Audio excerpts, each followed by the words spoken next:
আসসালামু আলাইকুম। স্বাগতম দেশজগৎ নিউজের আজকের দেশ বিদেশের আলোচিত খবরে। সাথে আছি আমি জাকারিয়া মুবিন। শুরুতেই জানিয়ে দিচ্ছি সংবাদ শিরোনাম। ভিয়েতনামে ধেয়ে আসছে ভয়ঙ্কর টাইফুন, প্রায় 6 লাখ মানুষকে সরে যাওয়ার নির্দেশ। রোহিঙ্গা ইস্যুতে বাংলাদেশকে নিয়ে মার্কিন প্রশংসা। থানা থেকে লুট হওয়া অস্ত্র উদ্ধারে পুরস্কার ঘোষণা। পিআর পদ্ধতি নিয়ে উত্তপ্ত রাজনীতি, জামায়াতের দাবি বনাম বিএনপির আপত্তি। বিএনপি নেতা ফজলুর রহমানের ছবিতে গণজুতা নিক্ষেপ। রোহিঙ্গা প্রত্যাবাসন নিয়ে 7 দফা প্রস্তাব প্রধান উপদেষ্টার। ফিফা গেমে বাংলাদেশের নাম লেখাতে চায় বাফুফে। এবারে শুনুন বিস্তারিত। ভিয়েতনামে ধেয়ে আসছে ভয়ঙ্কর টাইফুন, প্রায় 6 লাখ মানুষকে সরে যাওয়ার নির্দেশ। ভিয়েতনামের আকাশের দিকে ছুটে আসছে এক দানবীয় ঝড়, নাম তার টাইফুন কাজিকি। আবহাওয়া দপ্তর সতর্ক করেছে, এই ঝড় আঘাত হানলে মিনিটে মিনিটে বাড়বে ধ্বংসযজ্ঞের মাত্রা। শক্তিশালী এই টাইফুনের কারণে প্রায় 6 লাখ মানুষকে ঘরবাড়ি ছেড়ে পালাতে হচ্ছে নিরাপদ আশ্রয়ে। ইতিমধ্যে ঘন্টায় 166 কিলোমিটার বেগে বাতাস বইতে শুরু করেছে, আর বিশেষজ্ঞদের আশঙ্কা ভোরের আগেই বাতাসের গতি আরও বাড়তে পারে। ভিয়েতনামের থান হোয়া, কোয়াং ট্রাই, হিউ আর দানাং এই 4 প্রদেশের মানুষকে বাধ্য করা হচ্ছে বাড়িঘর ছাড়তে। বাতিল করা হয়েছে অসংখ্য ফ্লাইট, মাছ ধরার নৌকাও আটকে দেওয়া হয়েছে উপকূলে। চীনের হাইনান দ্বীপ ইতোমধ্যেই ঝড়ের প্রভাবে কেঁপে উঠেছে। সেখানে 320 কিলোমিটার পর্যন্ত বৃষ্টিপাতের পূর্বাভাস দিয়েছে আবহাওয়া দপ্তর। ভিয়েতনামে হতে পারে কয়েকশো মিলিমিটার বৃষ্টি আর ভয়াবহ বন্যা। সরকার সেনা মোতায়েন করেছে, তবুও আতঙ্ক বাড়ছে, কারণ বিশেষজ্ঞরা মনে করছেন এই টাইফুনের প্রভাব হতে পারে গত বছরের ইয়াগি ঝড়ের মতোই ভয়ঙ্কর, যেটি শত শত প্রাণ কেড়ে নিয়েছিল। তাহলে প্রশ্ন থেকে যায়, এই ঝড় কি ভিয়েতনামকে আরেকটি ভয়াল ট্র্যাজেডির মুখোমুখি করবে, নাকি শেষ মুহূর্তে দুর্বল হয়ে যাবে? উত্তর জানা যাবে সামনের ঘণ্টাগুলোতেই। রোহিঙ্গা ইস্যুতে বাংলাদেশকে নিয়ে মার্কিন প্রশংসা। হঠাৎ করেই যুক্তরাষ্ট্রের পররাষ্ট্র দপ্তর থেকে উঠে এসেছে একটি বক্তব্য, যেখানে বাংলাদেশ সরকারের প্রশংসা করা হয়েছে রোহিঙ্গাদের আশ্রয় দেওয়ার জন্য। কিন্তু প্রশ্ন হচ্ছে, এই প্রশংসার আড়ালে কি লুকিয়ে আছে ভিন্ন কোনো উদ্দেশ্য? মার্কিন পররাষ্ট্র দপ্তরের ডেপুটি মুখপাত্র টমাস টমি পিগট সরাসরি বলেছেন, রোহিঙ্গা শরণার্থীদের আশ্রয় দিয়ে বাংলাদেশ মানবতার দৃষ্টান্ত স্থাপন করেছে। শুধু বাংলাদেশ নয়, এই অঞ্চলের অন্য দেশগুলোও প্রশংসিত হয়েছে। তবে মনে রাখতে হবে, 2017 সালের আগস্টে মিয়ানমারের সেনা অভিযান শুরুর পর লাখ লাখ রোহিঙ্গা সীমান্ত পাড়ি দিয়ে বাংলাদেশে আশ্রয় নেয়। আজ সেই সংখ্যা দাঁড়িয়েছে 13 লাখের বেশি।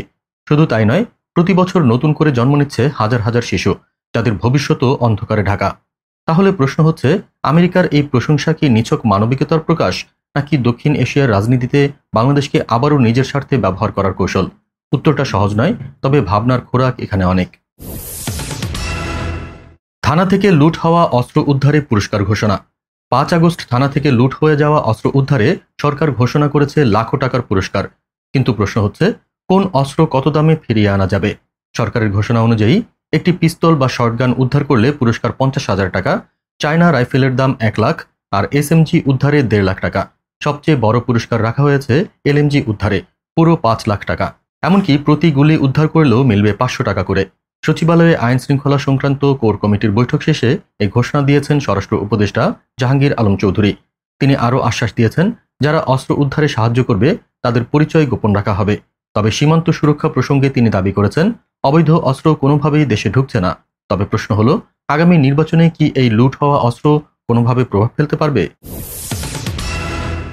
পিআর পদ্ধতি নিয়ে উত্তপ্ত রাজনীতি, জামায়াতের দাবি বনাম বিএনপির আপত্তি। বাংলাদেশের রাজনীতিতে আবারও দেখা দিয়েছে নতুন এক দ্বন্দ্ব। আসছে জাতীয় সংসদ নির্বাচনকে কেন্দ্র করে চলছে উত্তপ্ত বিতর্ক।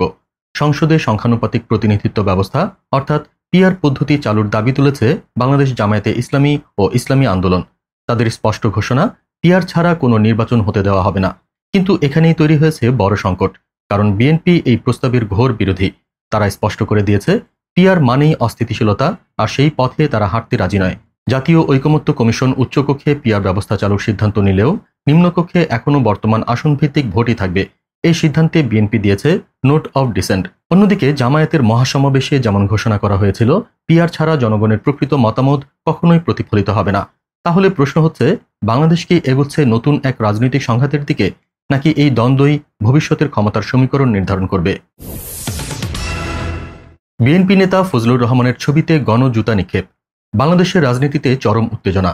রাজধানীর রাজপথে এমন এক দৃশ্য দেখা গেল যা আগে খুব একটা দেখা যায়নি। বিএনপির শীর্ষ নেতা ফজলুর রহমানকে উদ্দেশ্য করে চলছে অভূতপূর্ব ক্ষোভের ঝড়। কেন? কারণ তিনি জুলাইয়ের গণ অভ্যুত্থানকে বলেছেন কালো শক্তি, আর আন্দোলনকারীদের আখ্যা দিয়েছেন রাজাকারের বাচ্চা।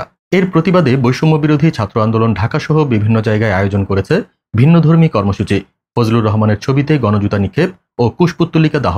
সংগঠনের সাধারণ সম্পাদক হাসান ইনাম সরাসরি হুঁশিয়ারি দিয়েছেন, মৌলিক সংস্কার ও জুলাই গণহত্যার বিচার ছাড়া কোনো নির্বাচন মেনে নেওয়া হবে না।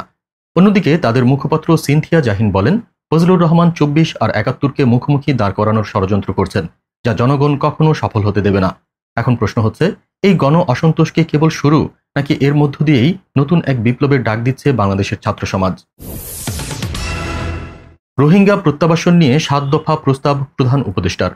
বাংলাদেশের সবচেয়ে বড় মানবিক সংকট রোহিঙ্গা সমস্যা আবারও আন্তর্জাতিক অঙ্গনে আলোচনার কেন্দ্রে। কক্সবাজারে দাঁড়িয়ে অন্তর্বর্তী সরকারের প্রধান উপদেষ্টা ডক্টর মোহাম্মদ ইউনুস দিলেন এমন এক ঘোষণা যা গোটা বিশ্বকে চমকে দিয়েছে। তিনি একসাথে তুলে ধরলেন ৭ দফা প্রস্তাব, যা শুধু প্রত্যাবাসন নয়, বরং মিয়ানমারের রোহিঙ্গাদের জাতিগত নির্মূল ঠেকাতেও বড় ভূমিকা রাখবে বলে আশা করা হচ্ছে। ডক্টর ইউনুস সাফ জানিয়ে দেন, ২০১৭ সালে সীমাবদ্ধতা থাকা সত্ত্বেও বাংলাদেশ মানবিক কারণে সীমান্ত খুলে দিয়েছিল, কিন্তু আর নতুন কোনো রোহিঙ্গা প্রবেশ করতে দেওয়া হবে না।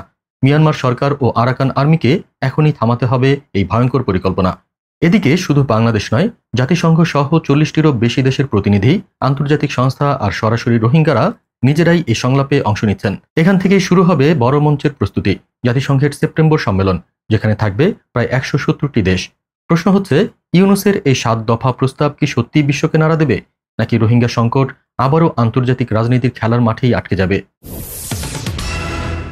ফিফা গেমে বাংলাদেশের নাম লেখাতে চায় বাফুফে। বিশ্বের সবচেয়ে জনপ্রিয় গেম ফিফা গেমে এখনও বাংলাদেশের কোনো জায়গা নেই, না দেশের নাম, না খেলোয়াড়দের প্রোফাইল। কিন্তু বাফুফে সভাপতি তাবিথ আওয়াল ঘোষণা দিয়েছেন, এখন দায়িত্ব আমাদের, বাংলাদেশকে ফিফা গেমে তুলতেই হবে। এরই মধ্যে যুব ও ক্রীড়া মন্ত্রণালয় স্পোর্টসকে আনুষ্ঠানিক স্বীকৃতি দিয়েছে, আর অলিম্পিক সহ আন্তর্জাতিক আসরগুলোতেও জায়গা করে নিয়েছে স্পোর্টস। বাফুফে চাইছে সবার আগে ফুটবলে বাংলাদেশকে দাঁড় করাতে। আগামী ডিসেম্বরেই সৌদি আরবের রিয়াদে বসছে ফিফা বিশ্বকাপ। তার আগে আগস্ট সেপ্টেম্বরে হবে বাছাই পর্ব। বাংলাদেশি তরুণরা সেখান থেকে উঠে এলে প্রথমবারের মতো বাংলাদেশের নাম লেখা হবে আন্তর্জাতিক ফুটবল মঞ্চে। প্রশ্ন হচ্ছে, এই উদ্যোগ কি শুধু গেমিং জগতেই সীমাবদ্ধ থাকবে, নাকি এর মধ্য দিয়েই শুরু হবে বাংলাদেশের ফুটবলে নতুন এক বিপ্লবের গল্প? উত্তর দেবে আগামীর দিনগুলো। আজ এখানেই শেষ করছি। সবাই ভালো থাকুন, সুস্থ থাকুন, আর দেখতে থাকুন দেশজগৎ নিউজ। চ্যানেলটি ভালো লাগলে সাবস্ক্রাইব করুন আর সংযুক্ত থাকুন আমাদের ফেসবুক পেজে। ধন্যবাদ।